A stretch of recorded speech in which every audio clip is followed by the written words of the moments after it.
distribués par l'État. Alors, je laisse ma collègue Audrey Pression se présenter. Je pense que mon nom se passe de commentaires. Je suis ici pour les mêmes raisons que vous. Puis on sait que la répression, ça mène aussi parfois à des symptômes de dépression. Donc, je suis ici aussi en même temps pour essayer de contrer ce sentiment qui nous envahit souvent. Donc, j'ai des crêtes couleurs, j'ai de la crème solaire. Si ça vous tente, on peut filer un peu géoclinet ensemble, profiter du soleil. Est-ce que tout le monde a sa craie?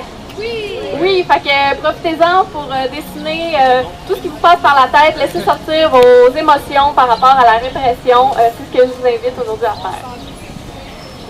Alors, avant de commencer à vous expliquer un peu comment on va procéder avec cette visite guidée, alors comme je vous disais, c'est organisé par Destination CO-Sud et par la Commission populaire sur la répression politique.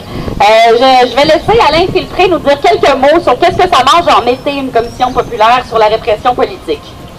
Fait que moi, comme je vous disais, je ramasse des informations. Fait que je veux vos informations.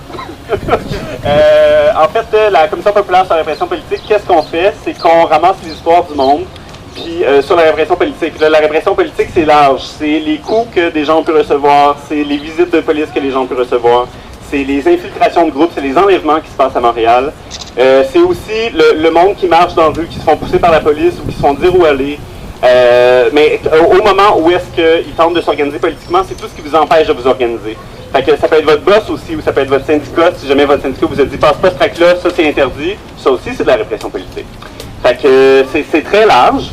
La façon que vous pouvez nous raconter vos histoires, c'est soit en remplissant le formulaire papier que j'ai ici, sinon il se trouve sur le site internet, juste qui est là en bas, www.cprp.info.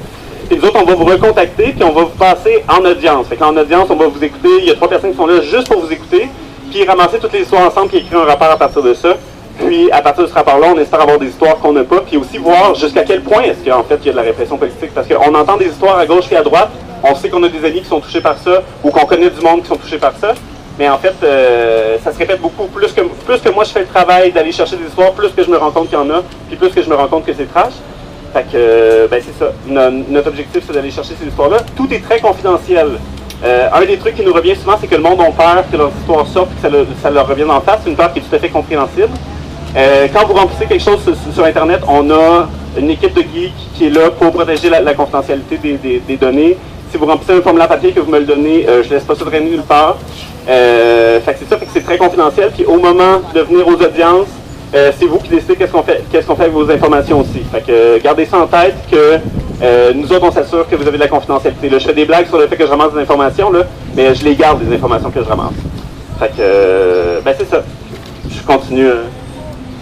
Alors, Montréal la répressive, la visite guidée mythique des lieux de la répression politique, on l'a organisée dans le cadre de la Commission populaire, notamment pour démontrer et pour vivre une histoire collective et se dire que la répression politique, ça existait avant 2012. Ça fait même 400 ans que ça a sévi au Québec, selon les organisateurs de la Commission populaire. Alors aujourd'hui, on va visiter différents lieux, différents endroits qui sont mythiques au niveau de la répression politique. On vous a remis au début de la journée un passeport. Hein? Ce n'est pas un outil de citoyenneté, mais vous pouvez voir à l'intérieur, il y a différents endroits. On ne s'arrêtera pas nécessairement à tous les endroits qui sont sur cette liste, mais comme des bons géos, nous allons regarder quels endroits on fait aujourd'hui. Alors, on va s'arrêter à la place Émilie-Gamelin, celle où on est en ce moment. On va s'arrêter au Square Victoria, à la cour municipale, au Cégep du Vieux-Montréal, au bureau du SRS, au Square Dominium, au Squat Overdale, au DIRA et au Palais de l'Injustice. S'il y a des endroits là-dedans qui vous sonnent des cloches et que vous vous dites « moi aussi j'ai été victime de répression politique dans ces lieux », venez en parler à l'équipe d'animation, il y aura peut-être moyen d'intégrer ça dans le parcours. Mais sans plus tarder, on commence avec la première animation. Vous avez remarqué, on est aujourd'hui au Carré Berry. Hein? Le Carré Berry, un espace public d'étiquette. C'est aussi un carrefour d'événements qui a été construit sur une terre volée au peuple Mohawk. Quand on parle d'un carrefour d'événements, on parle autant de manifs contre la brutalité policière, de manifs anticapitalistes, de manifs féministes, anticolonialistes, écologistes et j'en passe.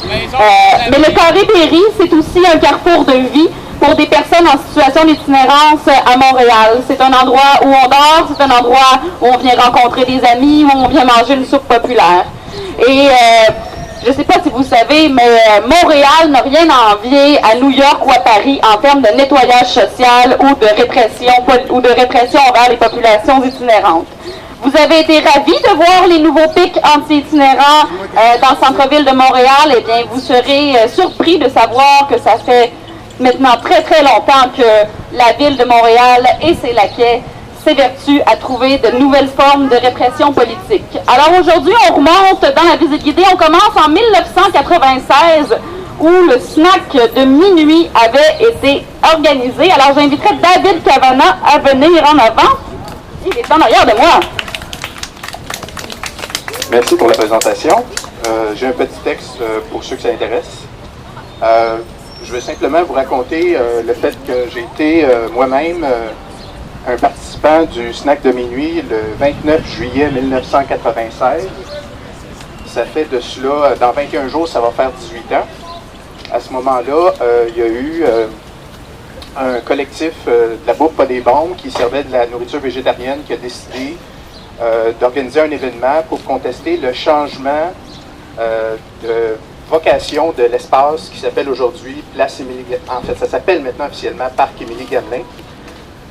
Et donc, c'est pour dire qu'il y a beaucoup d'itinérants, de personnes qui vivent différentes réalités qui se rassemblaient ici la nuit parce que depuis 1992, l'emplacement avait été érigé comme place du 350e anniversaire de la Ville de Montréal.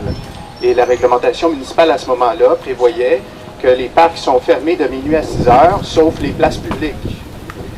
Et donc, dans la foulée de cette réglementation, il y a eu des négociations avec divers intervenants, dont un conseiller municipal, M. Samy Forcillo,